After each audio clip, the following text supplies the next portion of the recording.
Dans cette vidéo, nous allons créer notre première interface Android. Parlons un peu des ressources. On peut les mettre dans deux catégories, les images et les XML. Tout ce qui n'est pas du code est une ressource et Android définit un grand nombre de ressources qui peuvent être du XML. Aujourd'hui, nous nous intéresserons donc au type de ressources XML le plus important, ce sont les interfaces qu'on appelle layout. Rendons-nous donc dans le dossier des ressources, puis dans le sous-dossier layout.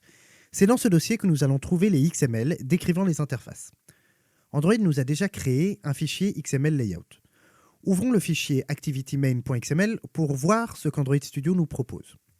Petit avertissement, j'ai déjà fait un peu de magie pour que ce Hello World soit plus gros et que vous le voyez mieux. Il sera chez vous plus petit, mais c'est la seule différence. Ici, on est dans l'interface de création des interfaces. Cet outil est double. L'interface que l'on voit par défaut est l'interface design. C'est l'interface WYSIWYG pour What you see is what you get. C'est-à-dire une interface où je peux modifier les éléments sans écrire du XML. Je peux par exemple déplacer le texte Hello World, ajouter un bouton en faisant glisser la vue Button dans l'interface, modifier la taille du bouton, le supprimer avec la touche du clavier Delete, et tout ça sans avoir à toucher à du XML. Dans Android, chaque élément d'interface s'appelle une view en anglais. Et un petit texte comme ce Hello World s'appelle un text view. Je peux le faire glisser pour le centrer.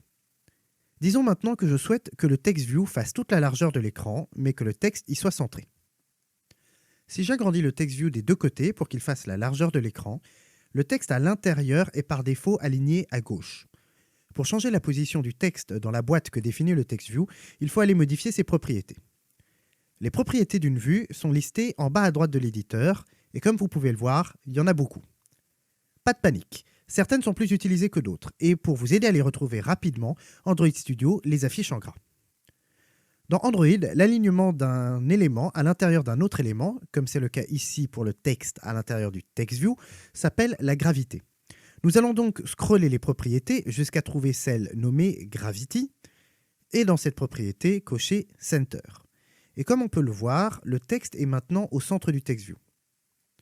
Notez que l'on aurait pu cocher Center horizontal pour le même effet, puisque l'on cherche à centrer horizontalement le texte.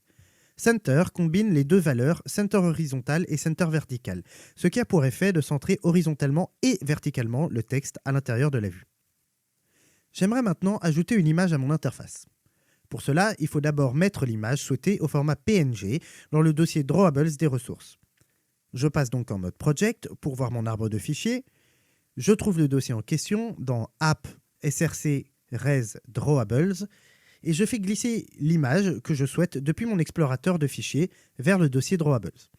Attention aux utilisateurs de macOS X, vous devez faire glisser ce fichier en appuyant sur CTRL pour définir que vous voulez copier le fichier. Sinon, vous aurez une erreur. Enfin, je valide la copie que me propose Android Studio. Faites attention, le nom du fichier de l'image ne peut contenir que des lettres minuscules, des chiffres et des underscores. Je n'ai plus qu'à faire glisser la vue image depuis la liste des vues dans mon interface et définir sa source. Comme la propriété Gravity que l'on a vue tout à l'heure, la propriété qui permet d'indiquer la source de l'image se trouve dans l'onglet Properties en bas à droite. Il suffit de scroller parmi les propriétés et de cliquer sur la propriété SRC. Ici, on veut définir la source comme étant un drawable du projet. Les drawables du système sont des drawables présents par défaut dans Android.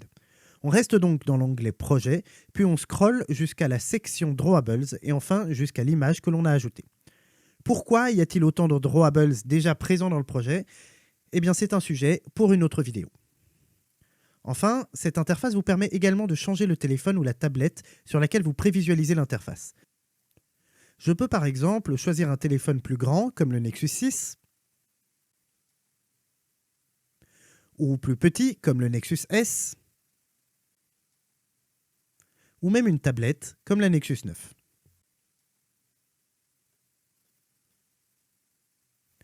Revenons au Nexus 4 et passons à la deuxième vue de cet outil en cliquant sur l'onglet Texte. Ici, nous avons à gauche le code XML et à droite la visualisation de l'interface. En déplaçant le curseur dans le code XML, Android Studio nous surligne la vue que nous sommes en train d'éditer. On peut notamment voir la propriété Gravity égale Center que nous avons ajoutée tout à l'heure dans l'éditeur WYSIWYG. On peut aussi voir la propriété TextSize égale 25sp que j'ai ajoutée au TextView avant de faire cette vidéo. On va voir dans 2 minutes ce que signifient ces SP et DP dans les valeurs des attributs. Si je modifie cette valeur, je peux agrandir ou au contraire rétrécir la taille du texte du TextView. Notez qu'Android Studio vous propose un nombre proprement hallucinant de raccourcis clavier, mais le plus important est le raccourci CTRL espace, ou évidemment commande espace sur macOS X. Il permet d'avoir la liste des attributs possibles, comme par exemple sur ce TextView, et permet l'autocomplétion. On remarque que certains attributs sont en gris clair, comme le 16dp. Et si l'on clique dessus, il se passe quelque chose de très bizarre. Le code change. En fait, cette syntaxe @type/identifiant est utilisée pour faire des références. Si je CTRL-clique ou commande-clique sur Mac sur @string/helloworld, Android Studio ouvre un autre fichier de ressources qui contient les textes de l'application comme le nom de l'application ou le fameux Hello World. C'est une bonne pratique d'extraire les strings de l'application pour pouvoir les valider et les traduire. Quant aux dimensions, on verra pourquoi les extraire dans le chapitre dédié aux configurations. Quand Android a été créé en 2005, l'une des différences majeures avec son concurrent principal de l'époque, à savoir l'iPhone, a été l'idée que Google ne maîtrise pas la conception ou la production du matériel. Ce qui signifie que dès sa conception, Android a été pensé non pas pour une seule taille et forme d'écran, comme l'iPhone, mais pour un nombre infini de tailles, de formes et de résolutions d'écran. Il a donc fallu penser un système d'interface qui puisse s'adapter en conséquence. Pour cela, Google a créé un système adaptif basé sur 3 principes: les unités, les layouts et les configurations. Nous allons aujourd'hui parler des unités et des layouts. Commençons par les unités. La plus simple est le pixel. C'est aussi l'unité que vous ne devriez jamais utiliser. Chaque téléphone dispose d'une résolution différente. En mobile, on parle de densité de pixels. Plus la densité de pixels est élevée, plus il y a de pixels sur la même distance. Le problème est donc que 10 pixels ne représentent pas du tout la même distance pour 2 téléphones différents. Pour régler ce problème, Android propose l'unité DP pour Density Independent Pixel. Un DP correspondra à peu près à la même distance sur 2 téléphones différents. 2 téléphones ayant la même taille physique d'écran mais des densités différentes n'auront pas le même nombre de pixels mais auront le même nombre de DP. Sur Android, on utilise donc les DP pour toutes les unités de taille et de distance, sauf dans un cas: la taille des textes. Pour cela, on utilise les SP pour Scale Independent Pixel. En général, un SP égale un DP, donc il n'y a pas de différence. Dans certains cas, cependant, un SP peut valoir plus, comme par exemple lorsque l'option d'accessibilité pour personnes malvoyantes est activée, afin que les textes soient plus gros et donc plus lisibles. Dans le cas où cette option est activée, l'interface restera la même, puisqu'elle est exprimée en DP, mais les textes seront plus gros, puisqu'ils sont exprimés en SP. Si l'on regarde mon interface Hello World, on peut voir que les distances sont exprimées en DP, tandis que la taille du texte est exprimée en SP. Passons au layout. Un layout est une vue qui n'a d'autre but que de contenir d'autres vues. En ce sens, un layout n'affiche en soi rien. Par contre, il positionne et dimensionne, en anglais on dit qu'il layout, les vues qu'il contient.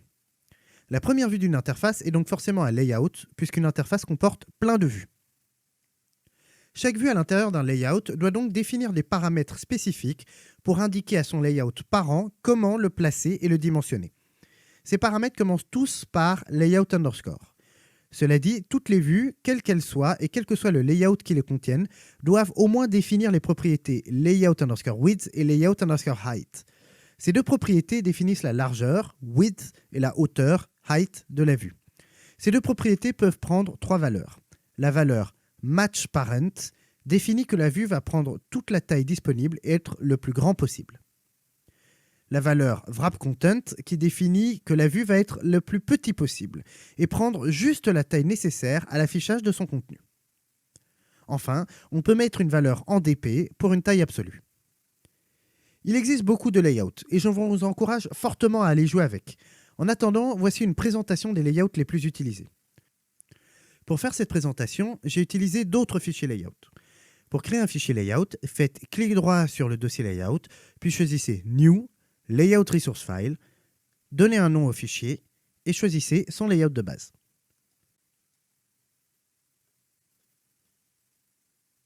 Tout d'abord, le plus simple, c'est le frame layout. C'est le layout qui n'arrange pas les éléments entre